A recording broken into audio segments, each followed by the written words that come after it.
Hi, I'm Danette Baker. I am the Program Director of Theater in the School of Performing Arts, and my official function in this project is I am the director and the one who sort of takes everybody's thoughts and ideas and the script that we have created and puts it together in a framework that helps to tell the story to an audience through the visual medium of Zoom, which is what we're using this time. It's a student-created piece rather than a student-produced show, which means it's still under the purview of the School of Performing Arts. The theater program is presenting it. The budget is supported by the School of Performing Arts theater program. We have the faculty director for it, and we have faculty mentors who are helping the student designers. The students themselves have created the script, which was incredibly exciting. We started working in September with Dr. Julie Longhofer, who is one of our lecturers as well. And she and I worked with the cast to come up with we came up with some questionnaires and then handed out the questionnaires, gathered some information, which became the basis for putting together a rough draft of the script, sort of the backbone or skeleton of the script actually, and then letting the students sort of take off with it. A lot of the thoughts and ideas were from those questionnaires or were prompted by those questionnaires.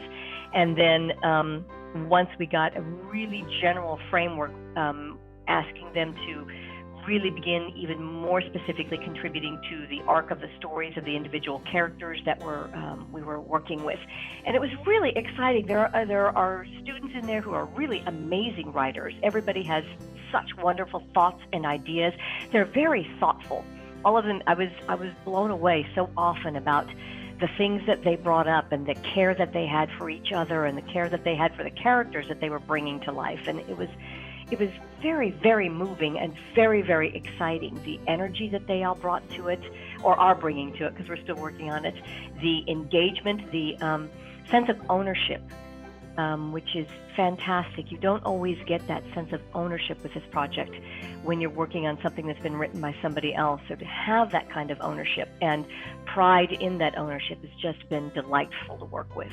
And then, of course, there's the student designers who have also been a part of this particular process, and watching what's going on and popping into rehearsals and taking all of that into their own thoughts and ideas with regards to how these characters will be presented in these moments, because this is so much about their generation. And so the excitement that I've seen on everybody's part has just been heartwarming, especially in these really challenging times where so much of what we do has been put on hold. To see that we can still take all of that and to see that they can take all of that and continue to run with it has been just incredibly exciting. For me, over the years of teaching, I have become more and more distressed by the fact that we get students in who seem to be less and less open to contributing thoughts to a classroom discussion or to answer a question. And in discussing different things with students over the years, one of the things that,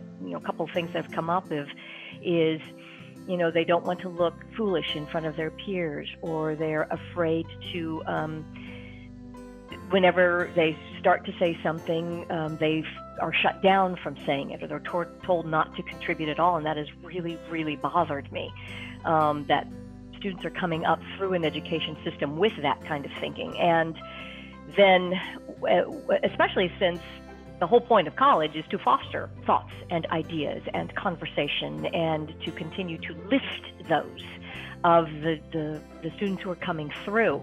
And then when COVID hit and everything got shut down and we moved to Zoom, and people were encouraged to, yes, you come into class, but you come into class with your mics off. So you are now literally muted from speaking your mind right off the bat. And then the explosion of ignored and unheard voices over the summertime. And it sort of seemed the right time to be exploring this particular idea of who silences, why we are silenced, why we are afraid to speak up, why they're afraid to speak out, or what prevents them from speaking out. And over the course of the exploration of this piece, it has changed to, or we start bringing in what prevents individuals, what causes individuals to stifle their own voices, as opposed to so much what society does, although there are some thoughts with regards to that. But the main progression of the main characters is about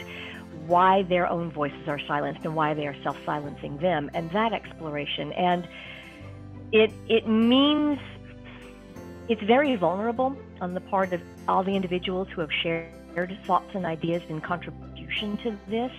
I think it's very vital to this generation in exploring why do I silence? Why am I silenced? And finding the courage to find that voice. And for us as the older generation to recognize there are legitimate concerns. We must listen. We must open up to and encourage others to speak. So it's as much of an experience for me, and I think my generation, as it is an opportunity to share from the perspective of the college students now. So I think it's important. I think it's vital, and that's one of the reasons why I wanted to help foster this, or help to lift this up, these voices up through this piece. Come see the show. It is going to be a live virtual presentation. You can get tickets through the WSU Fine Arts box office. Tickets are $10 a piece. On the day of the performance, you will be emailed a link to the webinar, which will allow you to see the production at that point in time. It is a combination of some film segments that are then interjected or interspersed with live video performances, because one of the things live performances, because one of the things we were also exploring is what is the nature of live performance in a virtual world? And a lot of some of the same things that happen in the theatrical world in a live performance will be here. There is the potential for something to happen. There is the potential for actors to drop out because of internet connections, and we actually have some contingency plans for that. We have what we're calling covers, actors who will step in and read until the actor comes back into place. So it still has there is still that live component present in this piece, even if people are not in the same physical space. We are still in the same virtual space. So it is a live virtual performance. We also have an event on Facebook. If you go to Wichita State University School of Performing Arts Facebook page, you will be able to find a link to the event, and that also has the link to tickets.